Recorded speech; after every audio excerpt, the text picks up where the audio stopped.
আমি কখন যে ঘুমোই আর কখন যে আসলে জেগে থাকি তা কিছুতেই বুঝি না। চড়া ডোজের ঘুমের ওষুধ দিয়েছেন ডাক্তার, তবু অদ্ভুত আমার এই আধো ঘুম আর আধো জেগে থাকা।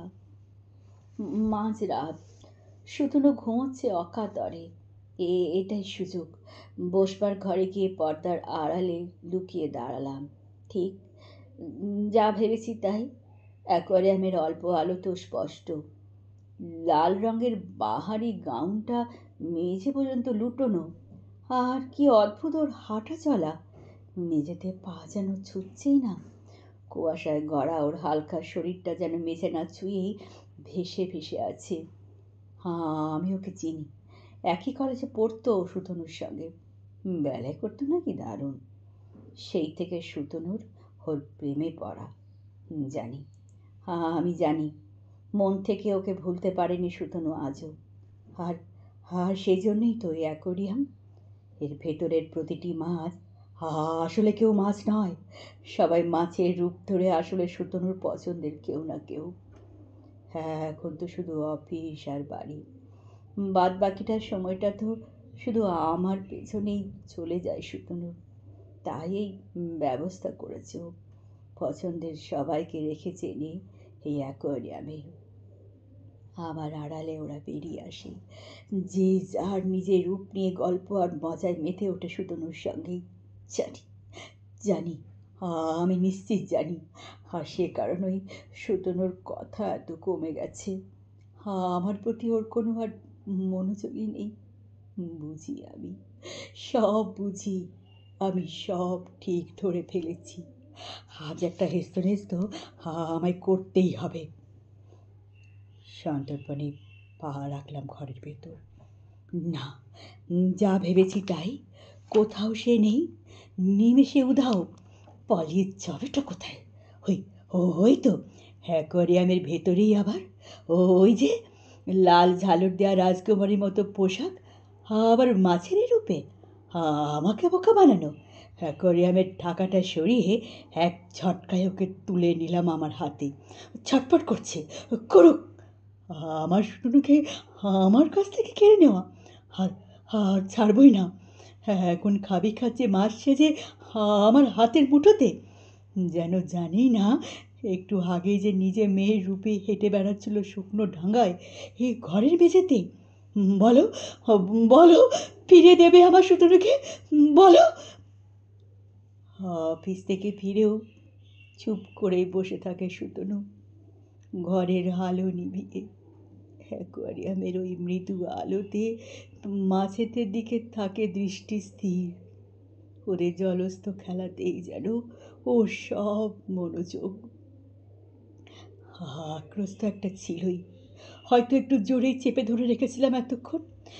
মাছটা ছটফট করতে করতেই শান্ত নিথর হয়ে গেছে। মেন্টাল অ্যাসাইলাম থেকে ফিরে এসেই দেখলাম বসার ঘরে নতুন অ্যাকোয়ারিয়াম। আসলে তো আমাকে বোকা বানানো। হঠাৎ বাড়িতে অ্যাকোয়ারিয়াম কেন? আর মাছ, ওরা কারা? ওদের পরিচয়? কতবার জিজ্ঞেস করেছি, কিছুতেই উত্তর দেয়নি সুতনু। বুঝেছি, শেষে আমি নিজেই বুঝেছি সব ধরা পড়ে গেছে। আর একটাও আছে, ওই সোনালি রঙা সুন্দর মাছটা। জানি ওটা ওটাও সুতনুর একজন বিশেষ কেউ। এরপর ওর পালা। আমি ছাড়বো না, ছাড়বো না কাউকেই। কখন ঘুমিয়ে পড়েছিলাম, স্বপ্নে দেখলাম সুতনু অ্যাকোয়ারিয়ামে ঝুঁকে পড়ে কি যেন দেখছে। কি দেখছে? জলে ভেসে থাকা ওই মরা লাল মাছটাকে। এত যে শরীর খারাপ, অফিস যাচ্ছে না, বিছানা ছেড়ে উঠলেই মাথা ঘুরছে, এতটাই দুর্বল। তবু সে ওই অ্যাকোয়ারিয়ামের কাছেই। বিরক্ত হলাম। মরা মাছটাকে তুলে নিল হাতে। ওর মুখে কি এক গভীর দুঃখ। এই দুঃখ কি কেবল একটা মাছ মরে গেলে কারোর হয়? আসলে ওরই প্রেমিকা যে। মাথায় যেন আগুন জ্বলে গেল। ওর মুখটাও চেপে ধরলাম অ্যাকোয়ারিয়ামের জলের ভেতর। ছাড়াতে চেষ্টা করলো, পারলই না। ওর অসুস্থ দুর্বল শরীর তো। সুতনু ওই মাস্টার মতোই ছটপট করতে লাগলো। আমি সাঁড়াশির মতো ওর মুখটা জলে ডুবিয়ে রেখেছি দুহাতে। জলের মধ্যে ওর শেষ নিঃশ্বাসের বুদবুদ। ঠিক ওই মাস্টার মতোই নিথর নিষ্পন্দ হয়ে গেল সুতনু। ওর মুখের পাশেই ভাসছে ওর প্রিয় ওই লাল ঝালর দেওয়া মরা মাছটাও। ঘুমটা ভেঙে গেল। ঘড়িতে দুপুর একটা। আমার তো ঘুমানো আর ঘুম থেকে ওঠার এখন আর কোনো ঠিকই নেই। কিন্তু সুতনু, ও কোথায়? ডেকে দেয়নি কেন আমায়? অনেক লোকের গলা। উঠলাম। ফ্ল্যাটের দরজাটা ভাঙা। বেশ কজন লোক। ঘরে পুলিশও। অমন অদ্ভুত চোখে ওরা কেন দেখছে আমায়? পুলিশ দুজন এগিয়ে গেল অ্যাকোয়ারিয়ামের কাছে। এ কি, কি আশ্চর্য! এ কি করে সম্ভব? সুতনু! মুখটা জলে ডোবা, চোখ দুটো বিস্ফারিত। কেউ কেউ তবে খুন করেছে সুতনুকে। কিন্তু ফ্ল্যাটের বাইরের দরজা তো ছিল বন্ধ। বাইরে থেকে কেউ ঢুকবেটা কি করে? পুলিশ হাতকড়া লাগিয়ে গাড়িতে তুলছে আমায়। আমার নিজের স্বপ্নের কথাটা মনে পড়ল।